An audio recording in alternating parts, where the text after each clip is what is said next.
Hey, before you fall asleep tonight, let's talk about something really boring. Not wars, not kings, not dragons, but design.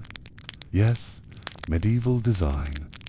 The thing no one talks about unless they're already in a museum gift shop. But here's the thing. The Middle Ages were secretly kind of genius. They didn't just build castles. They engineered them. They didn't just decorate cathedrals. They designed entire philosophies into stone. So, if you're ready, put your blanket around you, take a slow breath, and let's fall asleep to the sound of very smart medieval people being painfully patient with geometry. Part 1. The world before design was design. In the medieval world, nobody said, "Hey, let's talk about architecture theory," because most people were too busy trying not to die from the weather. But still, between plagues, crusades, and the occasional bad haircut, humanity somehow found time to build the most thoughtful buildings ever made. Back then, design wasn't something you studied. It was something you lived with. Every nail, every curve, every stained glass window had meaning. They didn't just make things look pretty, they made things speak to God. The idea was simple. If heaven was perfect, then every building should try to copy a little bit of heaven. So, before the Renaissance came to brag about perspective and symmetry, the medieval mind already thought in symbols. Circles meant eternity.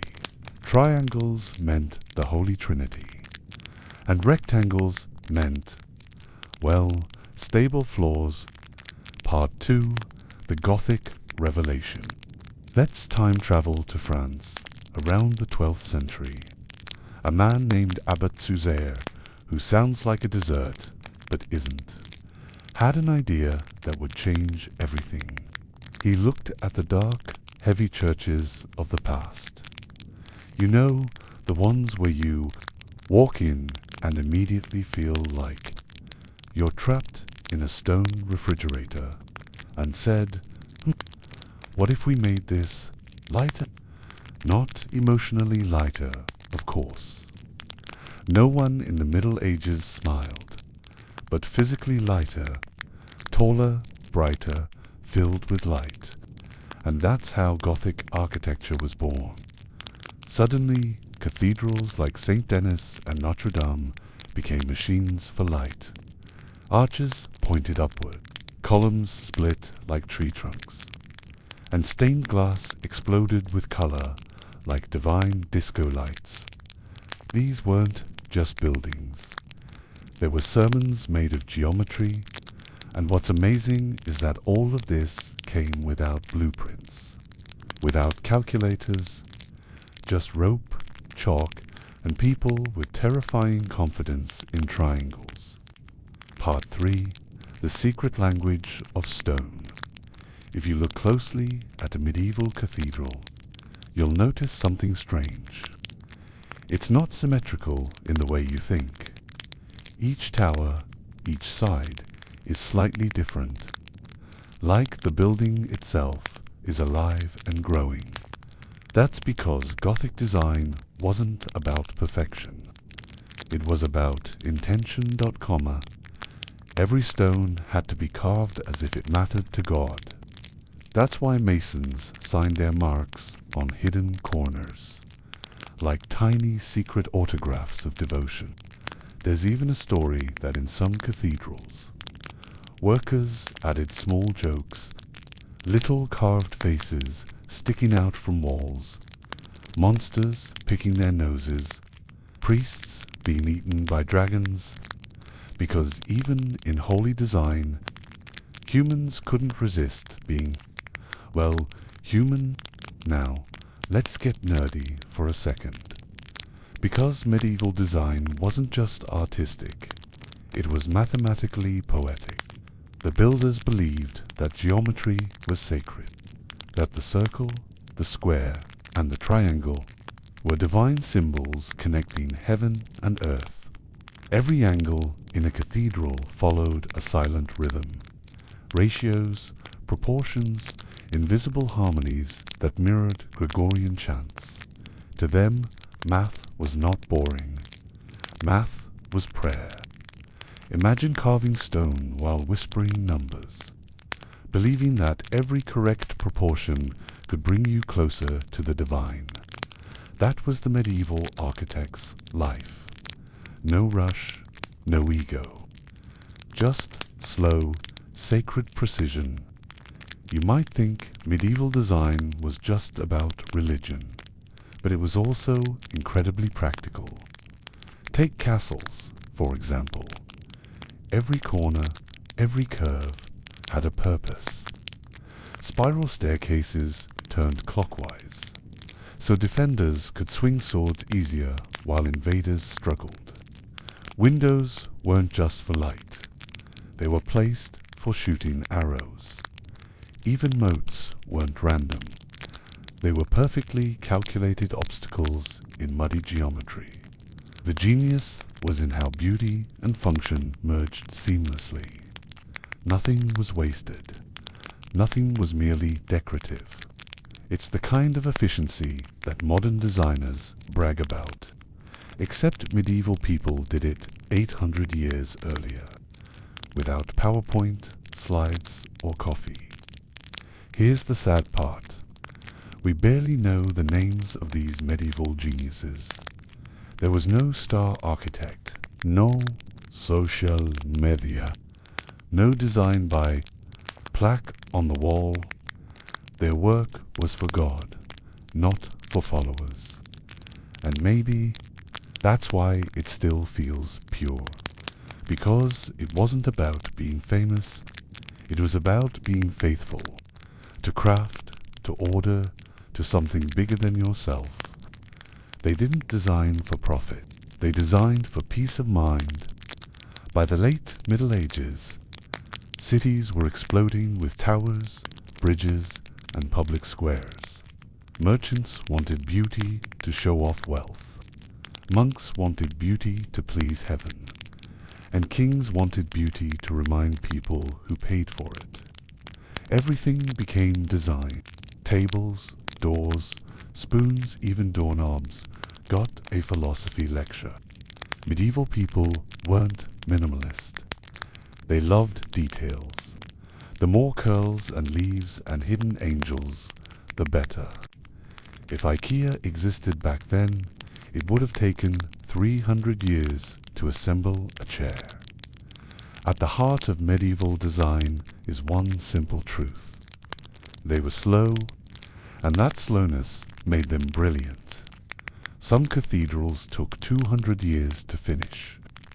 Entire generations worked on the same building, knowing they'd never live to see it completed, but they kept going, because design wasn't about deadlines. It was about devotion. They believed that perfection was unreachable, but worth chasing anyway. And maybe that's the real genius. Somewhere in the middle of a windy field 1,000 years ago, a group of men stared at a pile of rocks and said, "Yes, this will be a cathedral. No blueprints, no measurements, just confidence, faith, and probably a lot of arguing." It's funny to think about. Medieval architects didn't design the way we imagine it now. They didn't sit behind desks sketching perfect plans. Most couldn't even read or write.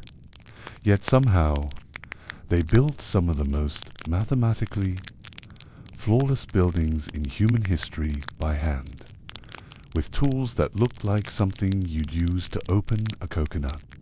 They were called master masons, and in many ways, they were the engineers, artists, and spiritual philosophers of their time.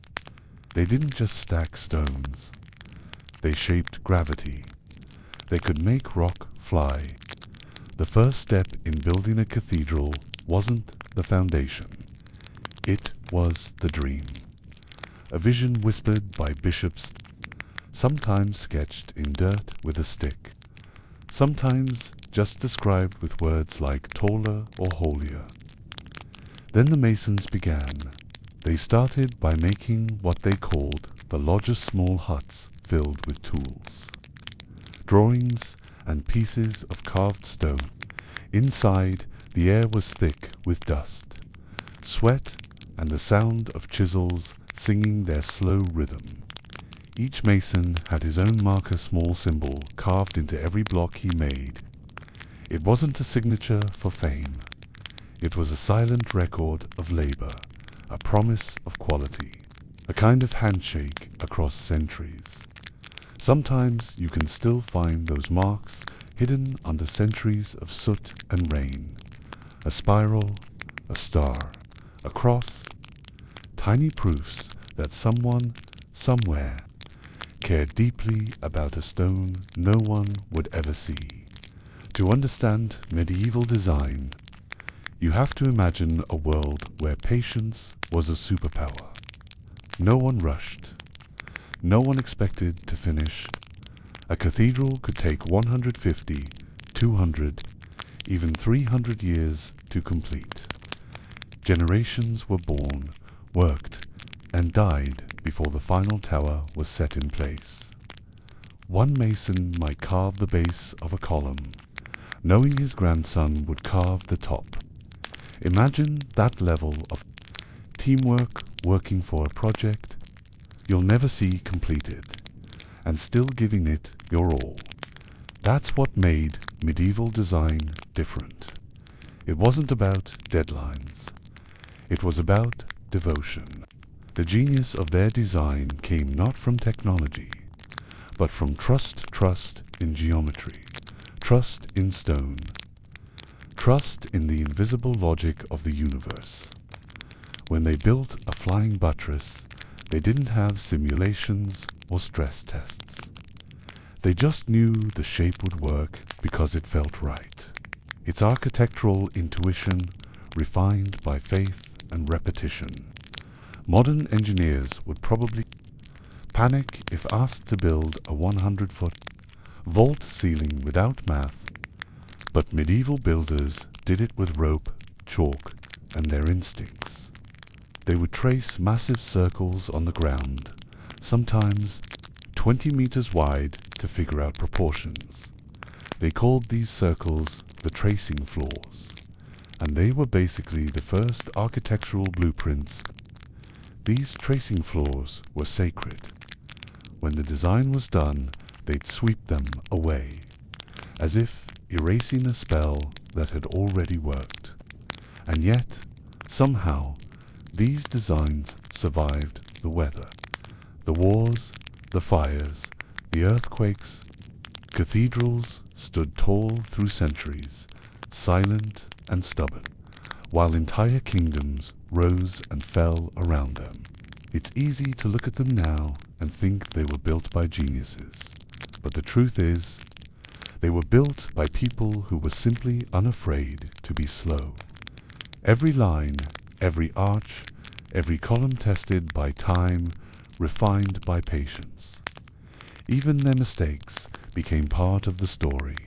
Some towers lean slightly because the ground shifted. Some ceilings don't quite align because someone measured wrong by a few inches. But they didn't tear them down. They kept going, because perfection wasn't the point. Endurance was. There's something poetic about the way medieval design worked with nature, not against it. They didn't try to conquer gravity.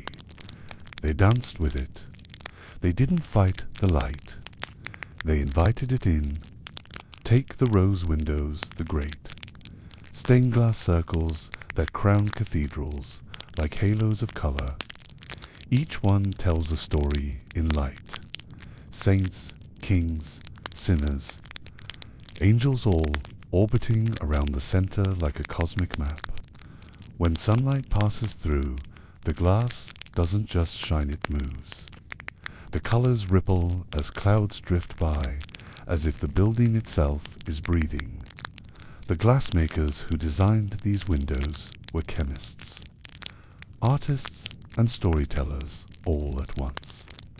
They melted sand, ash, and metal oxides to create pigments, so rich that modern science still can't fully replicate them. Imagine holding a molten mix of minerals at 1200 degrees and thinking, yes, this will be God's favorite shade of blue. And yet, for all their grandeur, medieval designs weren't arrogant. They were humble, they were meant to make. You feel small in the best way possible, to remind you that beauty wasn't about ownership. When people walked into a cathedral, they didn't say, "Wow, what a great architect." They said, "Wow, God must be here." That humility is something the modern world has mostly forgotten. Now our buildings shout. They try to impress. Medieval buildings whispered. They tried to lift your eyes upward. The genius wasn't in innovation, was in restraint. They knew when to stop. They knew that an empty space, a shadow, or a quiet arch could say more than decoration ever could. There's a wonderful story from the construction of Chartres Cathedral. When it was being rebuilt after a fire, the townspeople all came together, not just the workers, but everyone. Farmers, merchants, children. They carried stones in their carts, singing hymns as they walked miles to the site. No one told them to do it. No one paid them. They just wanted to be part of something eternal. That's the heart of medieval design. It wasn't made for people. It was made by people who believed. That beauty could bring them closer to something infinite. You can feel that in every wall. There's a quiet kindness in those stones, a sense that they were touched by hands that cared. When the last scaffolding came down and the bells rang for the first time, the builders didn't sign their names or give interviews. They just went home, back to their lodges, and started again somewhere else. Because to them, design wasn't a career. It was a calling. The modern world builds for speed. They built for silence. They built to make time slow down, to create places where the mind could breathe, and where the light could find a reason to stay. Even now, if you stand in a medieval church at dawn, when the air is cold and the dust glows gold in the sunbeam, you can almost hear it, the heartbeat of the builders. Still echoing through the stone, they're gone, but their patience remains. Their design never really died. It just learned to sleep inside walls. And maybe that's what genius really is. Not brilliance or speed, not fame or innovation, but quiet endurance, the kind that keeps working, keeps shaping, keeps shining, long after the hands that made it have turned to dust. The genius of medieval design wasn't just in the buildings, it was in the builders themselves. Humans who believed that even the smallest line carved with care could outlive them and maybe, someday, teach someone else how to see beauty again. If you've ever stood in a medieval building and felt strangely calm, there's a reason. It's not just the silence or the smell of dust and candle wax. It's the symmetry, a kind of invisible order that seeps quietly into your brain, telling it, everything is exactly where it should be. The medieval world loved order. They found peace in patterns, meaning in balance, and truth in proportion. To them, beauty wasn't an opinion, it was mathematical proof. If a line was true to the laws of geometry, then it was also true to God. They believed the universe itself was built on numbers. Not numbers for counting coins or sheep, but sacred ones. 3 for the Trinity, 4 for the elements, 7 for creation, 12 for divine harmony. These numbers weren't decoration. They were the foundation of reality. And if you could design a building that reflected those numbers, that mirrored the structure of heaven, then you were, in some quiet way, building the prayer you could walk inside. That's why so many medieval buildings feel strangely right, even if you can't explain why. The human brain loves order, and medieval architects understood that instinct long before psychology existed. They didn't design for comfort. They designed for cosmic alignment. Inside those cathedrals, you can feel it everywhere. The rhythm of columns, the spacing of arches, the repeating windows like heartbeats in stone. They line up with terrifying precision, yet never feel mechanical. It's because medieval builders didn't use rulers the way we do. They used ratios. A wall might be 3 times as tall as it is wide. A tower might be 8 times the width of its base. They didn't measure in meters. They measured in relationships. It's beautiful when you think about it. They saw the world not as a collection of objects, but as a web of connections. Every shape sang in harmony with the others, like instruments in a choir. And the result wasn't just structure, it was music frozen in stone. But harmony alone wasn't enough. Medieval design always carried mystery, because perfection without mystery feels dead. And these builders were obsessed with keeping their creations alive. That's why they hid asymmetry inside the symmetry. A column that's slightly thicker on one side. A tower that leans just enough to catch the morning light differently. A pattern of tiles where one is deliberately turned the wrong way. They called these tiny imperfections the marks of humility, because only God could make something perfect. Humans could only try, and that trying was holy enough. There's something comforting about that idea, isn't there? That even the most perfect things are allowed to be slightly wrong. That flaw is not failure, but faith. It's what makes medieval design feel alive. Modern buildings try to impress you. Medieval ones try to comfort you. They don't shout, "Look how great I am." They whisper, "You belong here." The more you look at medieval design, the more you realize how deeply it reflected the way people thought about the world. Life was harsh. The plague, wars, hunger, they couldn't control any of it. But in stone, they could create order. They could build peace, even if they couldn't live it. A cathedral wasn't just a church, it was a diagram of hope. A structure built to remind people that there was still logic, harmony and light somewhere above the chaos and the way light moved through those buildings. Oh, that was the real miracle. When sunlight passes through a Gothic window, it doesn't just brighten the room.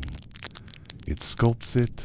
The light bends across the arches, spills down the columns, and paints the floor like slow-moving water. In the medieval world, light was sacred.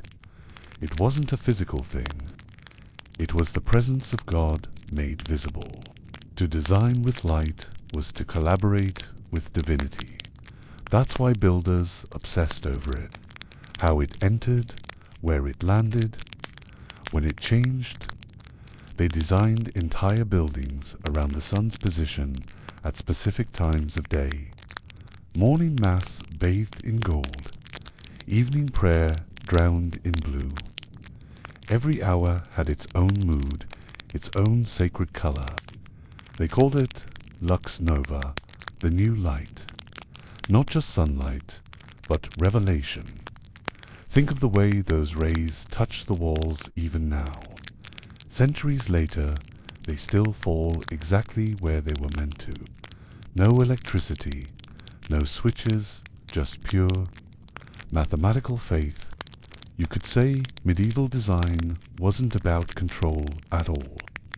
It was about partnership, with gravity, with geometry, with time itself.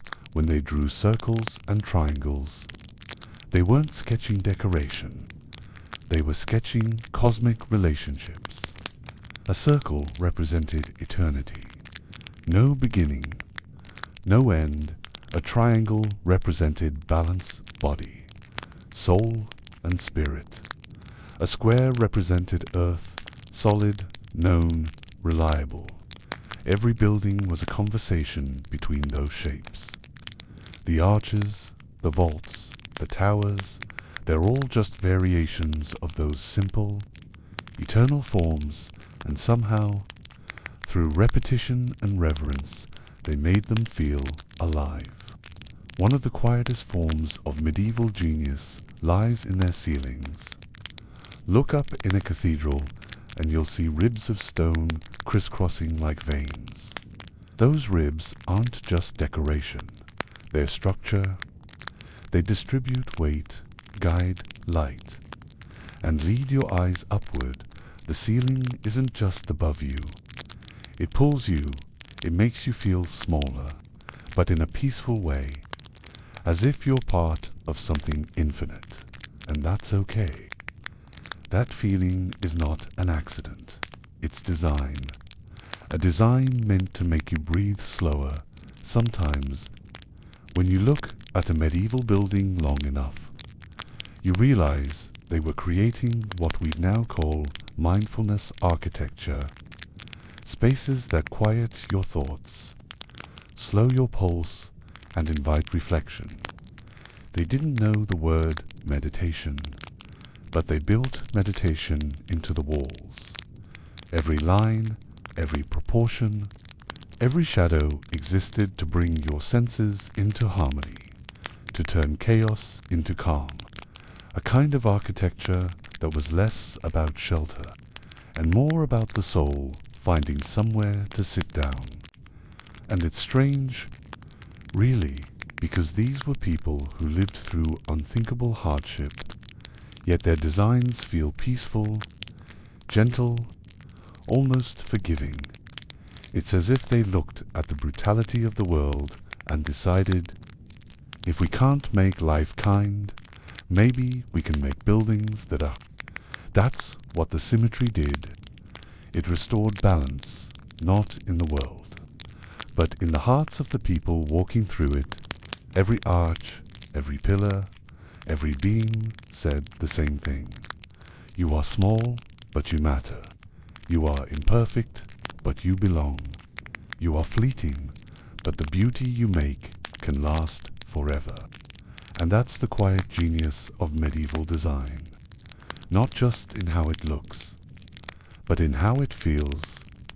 It's design that doesn't demand your attention. It earns your stillness.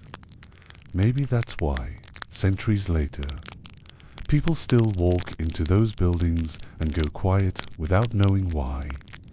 It's the symmetry, yes, but also the surrender. A surrender to a kind of beauty that doesn't want to be understood, only trusted. If you've ever been inside a medieval cathedral when it's empty, you'll notice something strange. It's not really silent. It hums very softly, like the air itself remembers the chanting. The sound moves differently there, slow, heavy, echoing in circles that last 4 seconds. Even the tiniest whisper bounces back as if the walls are trying to finish your thought for you. It's not an accident. It's design. The builders of the Middle Ages understood something modern designers often forget. That space doesn't just hold sound, it shapes it. Every arch, every vault, every curve of a ceiling was part of an acoustic plan. They didn't call it that, of course. To them, it was just the way a building spoke. A cathedral wasn't only meant to be seen, it was meant to be heard. When monks sang, their voices didn't just fill the air, they became part of the architecture. The notes rose and fell along the ribs of the vaults, curling around the stone like ribbons of air. It turned prayer into vibration, and vibration into something almost alive. Imagine it, candlelight flickering, dust floating in slow golden swirls, and that sound, thick, patient, endless. The echo was intentional. A note could linger up to 7 seconds before fading. That delay made chanting feel eternal, each line overlapping the next, like time folding back on itself. It's the closest humans have ever come to turning space into music.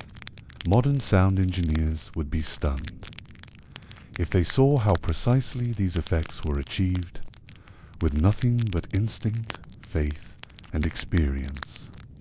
The masons knew that wider vaults deepened resonance, that thicker walls softened harsh tones, that pointed arches carried sound upward like a prayer rising through air. They didn't write it down, they felt it. In a way, they treated architecture like a living instrument, something to be tuned, not just built. When the great organ was added centuries later, it wasn't just a musical addition. It was a dialogue between human breath and stone breath. Notes rolled through the nave like fog, filling the air with low vibrations that you didn't just hear, you felt.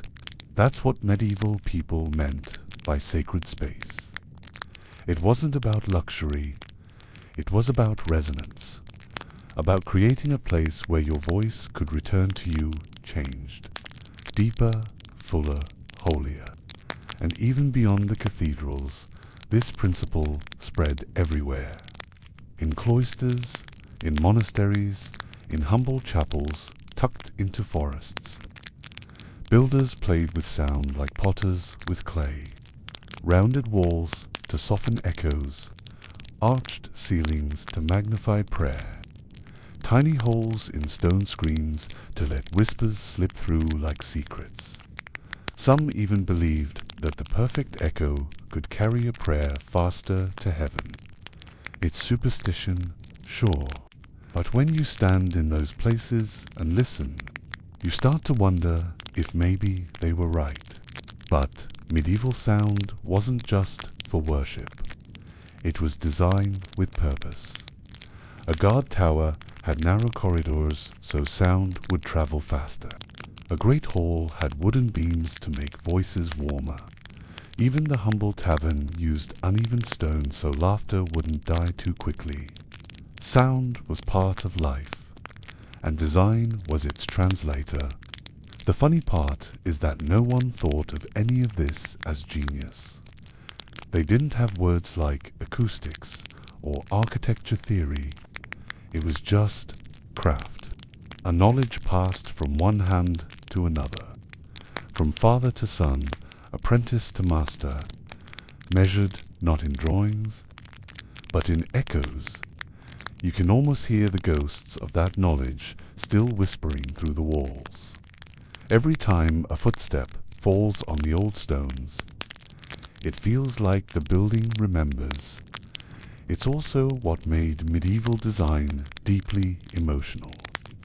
It wasn't about precision, it was about feeling right. When the space sounded right, they knew the proportions were right. When the light hit just right, they knew the structure was true. They didn't separate art from science or emotion from logic. It was all the same thing, To carve was to pray. To measure was to meditate. To build was to believe. And belief was everything, because medieval design was never meant to impress kings or win awards. It was built to make invisible things visible. Sound, faith, harmony, devotion. Every stone was part of a larger composition, every arch a verse in a long, patient song that would last centuries.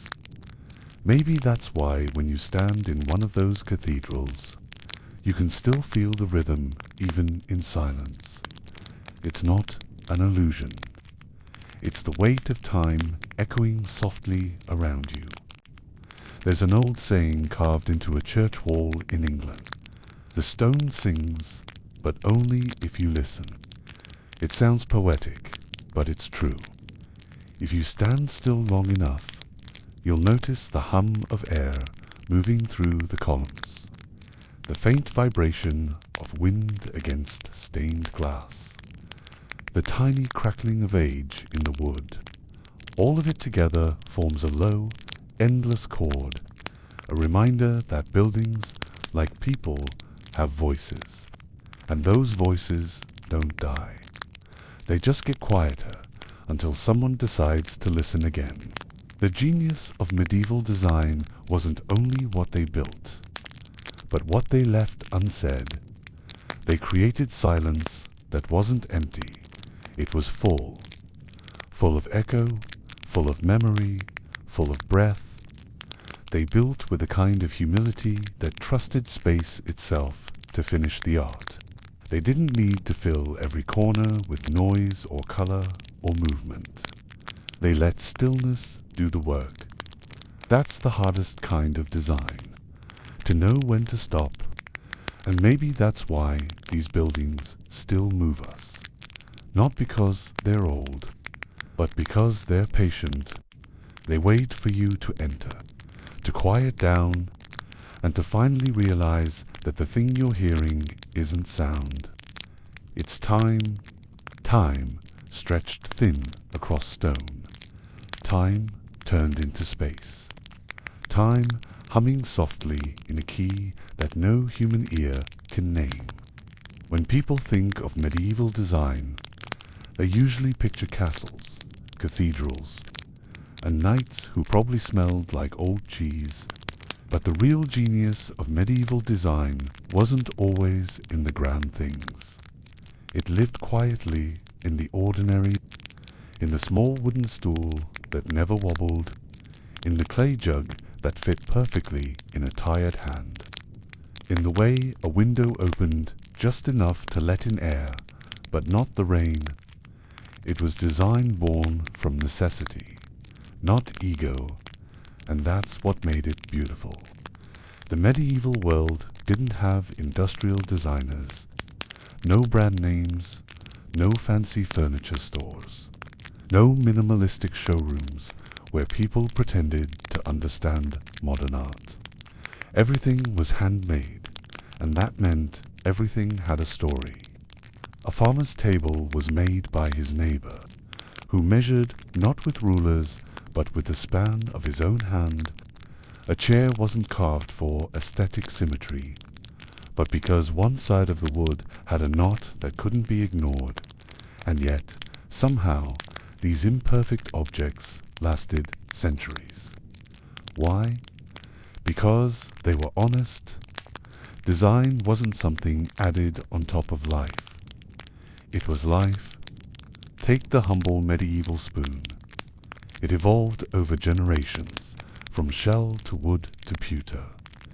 Its curve wasn't copied from a drawing.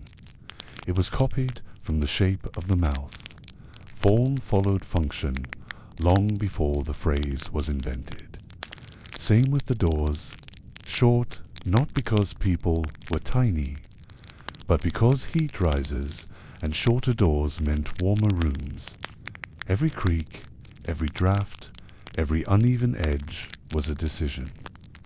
You can tell when a culture designs by need instead of pride. Their objects are quiet, useful, almost invisible, Medieval towns were like that too, not planned from above, but grown from below. If you look at a map of an old European village, the streets twist and bend like veins under the skin. That wasn't chaos. It was adaptation. Each road curved around a rock, or a tree, or someone's stubborn house that refused to move. And yet, somehow, when you walk through them, it feels right, because your body recognizes that kind of logic, a logic shaped by walking, not by rulers. Modern cities are drawn with straight lines and perfect grids. Medieval ones were drawn by feet and instincts. You can feel the difference immediately. Even medieval light was designed. They knew how it moved, how it bounced, how it could turn a dull room into a holy place. Windows weren't big, glass was rare and fragile, but they were placed strategically. One tiny slit in the right wall could paint a whole chamber gold by afternoon. In monasteries, architects even tracked the sun's path, so that morning light would touch the altar first. That wasn't just symbolism. That was precision. And yet, it was done with rope, chalk, and intuition. They also designed with weather in mind. Thick walls kept heat in during brutal winters. Slanted roofs threw off heavy snow and rain. Even drainage systems were genius. Stone gutters hidden in carvings, so that gargoyles didn't just look creepy. They worked. Imagine that. Even the monsters had a job. That's efficiency. One of the most fascinating medieval design principles was modularity, a word that sounds very modern, but it's actually ancient. Chairs, beds, even walls were made to be taken apart, moved, repaired, reused. A good craftsman wasn't judged by how permanent his work was, but by how easily it could be fixed. A nail that could be pulled out and replaced was worth more than one that lasted forever. Durability wasn't about immortality, it was about continuity. You built something so your grandchildren could still make sense of it. That's what made medieval life sustainable. Long before that word became fashionable, it's strange how people today look back and think of the Middle Ages as primitive, because when you pay attention, you start to realize they were solving the same problems we are now, just slower. They knew how to make things last, how to use less, how to work with nature instead of against it. A single medieval household wasted less in a year than an average modern family does in a week. And not because they were saints, but because they had no choice. Constraint was their greatest teacher. Medieval kitchens, for example, were designed around fire, the heart of the home. Everything radiated from that one point. Utensils hung within arm's reach. Ventilation holes doubled as light sources. Even the placement of pots and pans followed an invisible logic of heat, smoke, and accessibility. If you've ever cooked in a tiny kitchen, you'd probably find medieval logic comforting. They didn't design for beauty. They designed for flow. And then there was the furniture. We tend to imagine medieval homes as rough and uncomfortable, but many were surprisingly ergonomic in their own rugged way. Stools had curved seats to support long hours of work. Benches along walls weren't just seating. They reinforced the structure itself. Even beds were often slightly angled. Not because they didn't know better, but because sleeping half upright helped with breathing and digestion. Nothing was random. There's something deeply human in that kind of design. Not perfect, not sterile, not uniform. Just alive. Every object carried traces of hands that shaped it. Hands that were tired, calloused, and proud. A wooden cup might have uneven grain. A hinge might creak slightly off-center. But it all worked, and it all aged with dignity. Modern design aims for perfection. Medieval design aimed for harmony. And maybe that's the difference between then and now. We designed to impress each other. They designed to survive each other. But in that survival, they created beauty. The kind of beauty that doesn't need explaining, because it's built into the rhythm of daily life. A bucket that fits a hand. A door that sighs instead of slams. A path that curves because life does too. That's the genius we keep overlooking. When archaeologists dig up medieval ruins, they often find everyday tools still usable.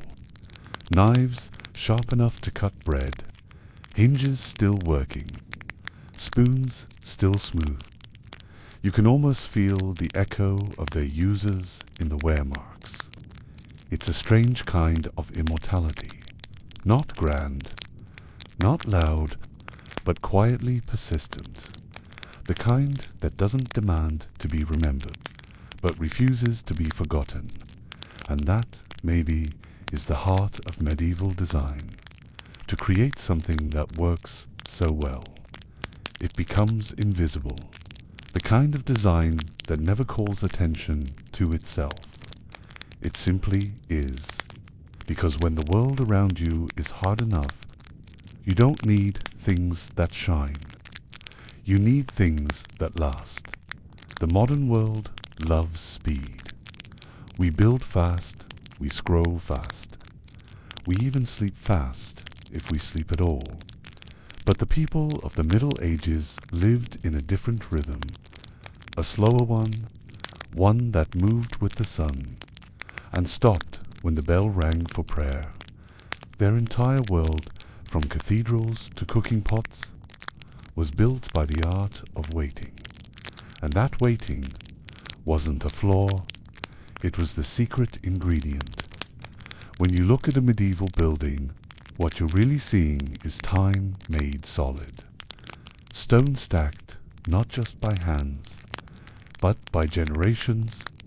A wall here might have taken 30 years. A tower, 50.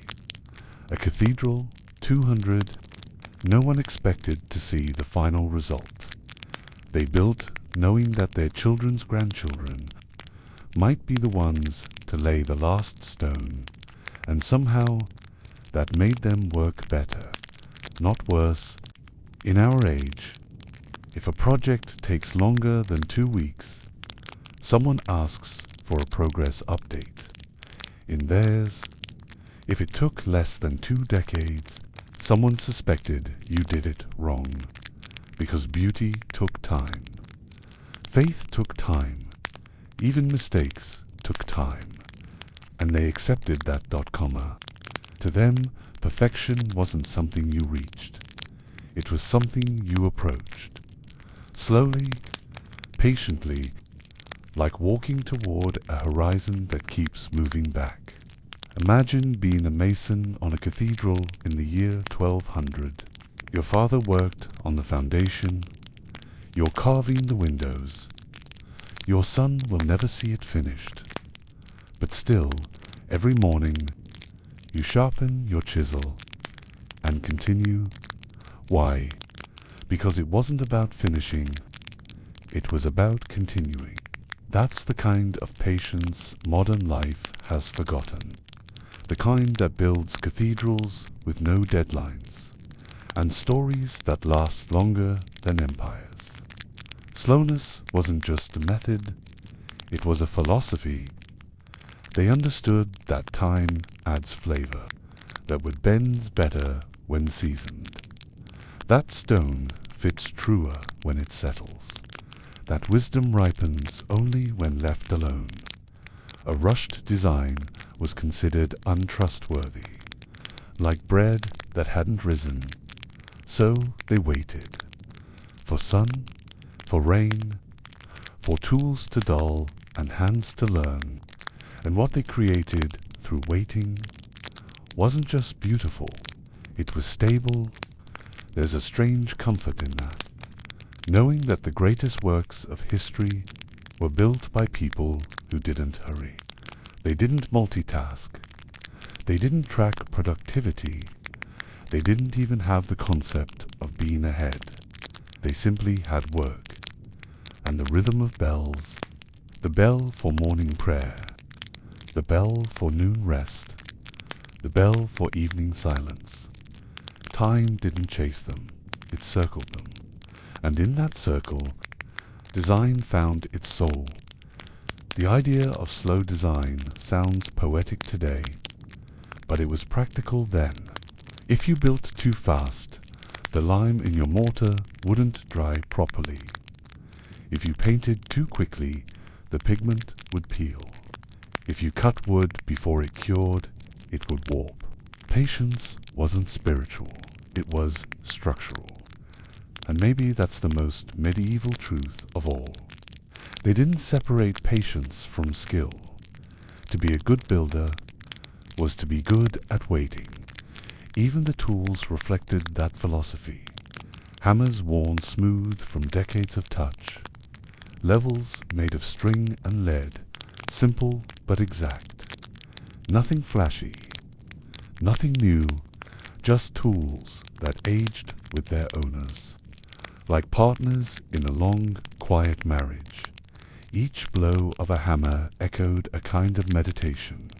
One strike, then another, and between them silence. That's where the work really happened. When you think about it, the medieval world's slowness was its greatest technology. It gave people time to notice things we miss now. How light bends at noon, how air cools under stone, how a wall breathes after rain.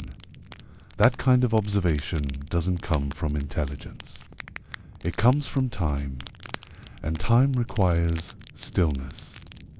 Maybe that's why everything they built feels alive, because they let it become itself. They didn't force beauty, they allowed it. Sometimes I wonder what would happen if we built things like that again, if we made a chair not to match a trend, but to match a person, if we planted a tree, knowing we'd never sit in its shade, but someone else would. That kind of thinking used to be normal. Now it feels radical.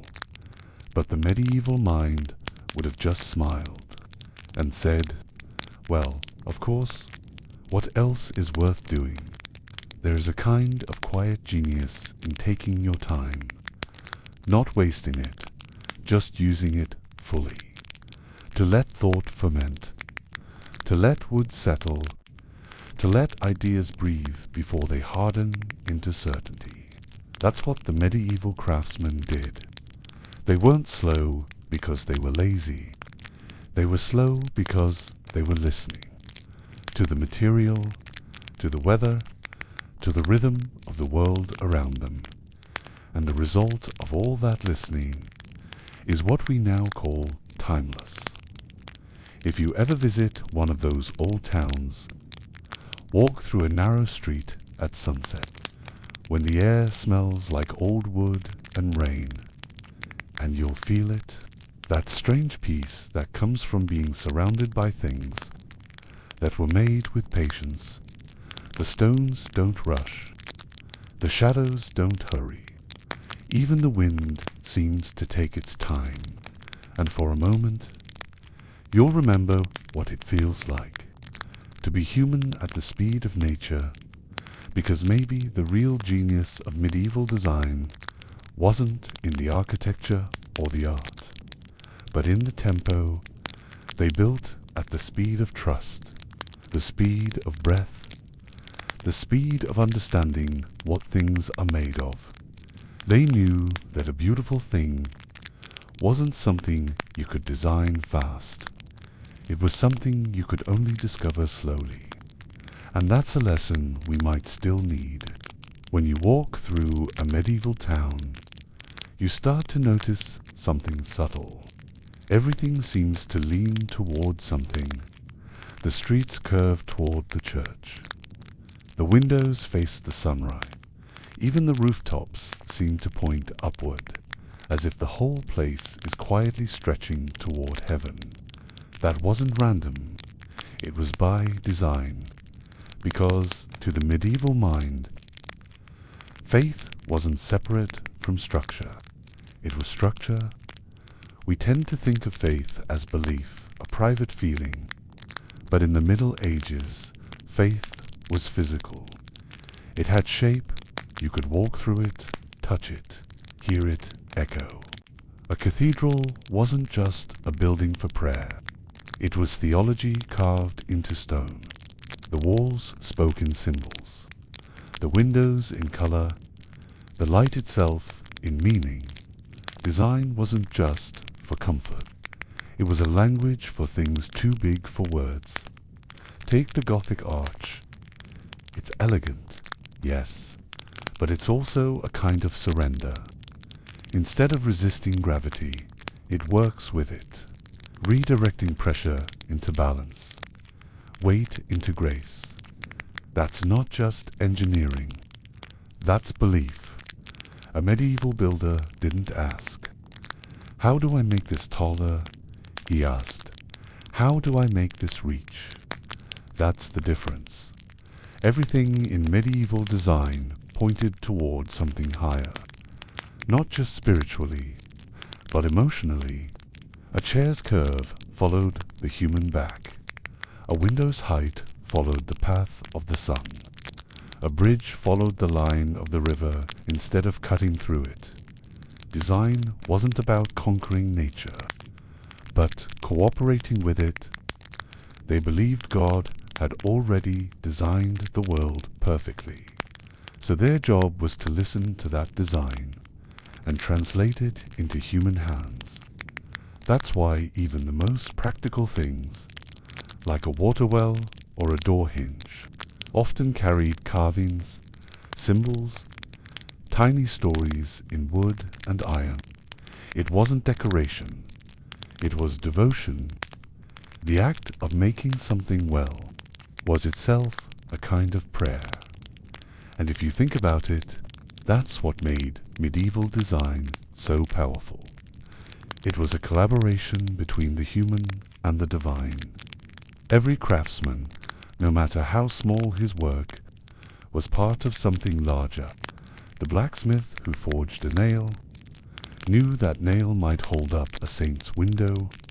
The glassmaker who blew a pane of blue knew it might one day catch morning light over a choir.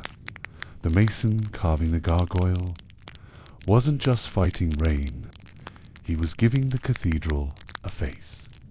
That sense of connection gave meaning to everything. You didn't work for money. You worked toward purpose. And purpose gives design a different kind of perfection, one that doesn't depend on symmetry or polish, but on sincerity. Even nature had a role in that belief system. Trees weren't just materials, they were ancestors. Water wasn't just for washing, it was renewal. Fire wasn't danger, it was transformation. Everything had spirit, so everything deserved respect. A craftsman would talk to the wood before carving it. To understand its grain, a builder would study how a hill held wind before placing a wall. They didn't think of it as superstition. They thought of it as cooperation. Because when you live close to the earth, you can feel that everything has a kind of rhythm, a slow breathing you can design with. If you're patient enough to listen, the modern world lost that connection. We build faster, bigger, cleaner, but emptier. Our cities hum, but they don't hum with us. Our buildings stand tall, but they rarely reach the medieval world in all its mud and smoke. Had something we don't, harmony. Even their noise, the bells, the markets, the chanting, was part of a single pattern. When the church bells rang, the sound didn't just mark time, it gathered the whole town into one heartbeat, and that heartbeat echoed in their design. You see it in the layout of villages, fields like woven cloth, paths like threads, homes like stitches. It's easy to miss how intentional that was. They weren't just building shelter, they were building belonging. Every street led somewhere meaningful. Every space reminded you that you were part of something infinitely larger than yourself. Maybe that's why walking through a medieval place today feels different. Like being gently reminded that you belong to time, not the other way around. Faith gave their design humility. The builders never signed their names. They didn't need to. Their work wasn't theirs. It belonged to the idea that beauty and function were just two faces of the same devotion. When a mason carved a flower into stone, he knew no one would ever see it. It was hidden 30 meters above ground. He carved it anyway, because God will see. That kind of quiet faith is hard to find now, but you can still feel it when you stand in front of their work. That soft weight of meaning that asks for nothing in return. And maybe that's the greatest genius of medieval design. It turned belief into geometry. It made ideas visible. It gave eternity a form you could walk through, not by magic, but by patience and attention and love disguised as craftsmanship. That's what we forget. Faith, at its core, is a kind of design, a design for living, a blueprint for meaning, and like any great structure, it begins not with a hammer, but with silence. When the last bell stops ringing, and the candles burn low, a medieval building doesn't sleep. It waits, quietly, patiently. You can feel it if you stay long enough. The slow breathing of stone, the hush of time itself sitting beside you.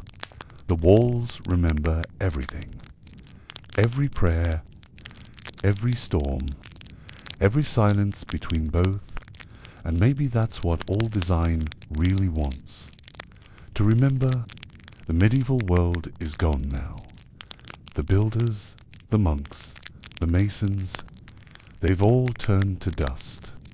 But the things they made remain, not just because they were strong, but because they were true, true to material, true to purpose, true to rhythm. There is a certain honesty in medieval design that we rarely see today. It never tried to impress, it just tried to work. And in that working, it found beauty. If you stand in front of an old church at dawn, you can see centuries folded into every crack. The light touches the stone the same way it did 800 years ago. That's the kind of permanence no algorithm can build. Not because they used better materials, but because they used better time. They didn't hurry the world. They let the world shape the work. Maybe that's the quiet secret of all great design, that it's not something humans make against nature, but with it. Medieval design had a pulse. It grew from earth, from weather, from faith, from need. Every choice, shape, size, sound was a negotiation with the real world. No blueprints, just trust. A kind of trust we've forgotten. The trust that if you do something carefully enough, the result will care for you in return. They built their world like a promise, and their promise still stands. If you listen closely, you can still hear that promise in old places. The drip of rain through stone, the creak of wood that refuses to fall, the echo of footsteps softer than memory. It's not nostalgia, it's endurance. These buildings were made by people who didn't know us, but somehow built for us, for whoever would come next. That's what real design does. It extends a hand across time. When we call medieval design genius, we're not just admiring its beauty, we're admiring its patience. Because patience is intelligence slowed down until it becomes kindness. That's what they built with, not arrogance, not pride, but patience so deep it turned into understanding. You can feel that understanding in every curve, every uneven brick, every quiet corner that holds light just so. It's the feeling of being surrounded by something that doesn't need you to hurry. Maybe that's why so many people find peace in old buildings and old towns, not because they're perfect. They're not. They lean, they crack, they creak, but they forgive the world for changing, and somehow that forgiveness feels contagious. You walk slower, you breathe deeper, you forget to check your phone. You remember that time doesn't have to chase you. It can just be with you. That's the quiet genius the medieval world left behind. They didn't design for fame. They didn't design for speed. They designed for continuity, and because of that, their work still holds us when the modern world feels too loud. When you stand inside one of their cathedrals, it's not the height that moves you. It's the calm, the sense that someone, long ago, understood what it means to be small and decided to make that smallness sacred. That's the genius of medieval design. It didn't try to make humans gods. It tried to make humans belong. So maybe, if there's a lesson left for us, it's this. Design isn't about control. It's about care. Care for time. Care for space. Care for whoever will come after. Every brick, every beam, every line drawn by a tired hand, they all whisper the same thing. Take your time, because good things last. But the best things wait, and now you can rest. The walls of the past have spoken enough. The hammers are quiet. The candles are just smoke now. What's left is silence, the same silence that built everything you've seen tonight. Every arch, every line, every quiet shadow, they all came from the same place, a patient human mind, trying to make sense of forever. Maybe that's why the old world feels peaceful, because it didn't rush to be brilliant. It just was.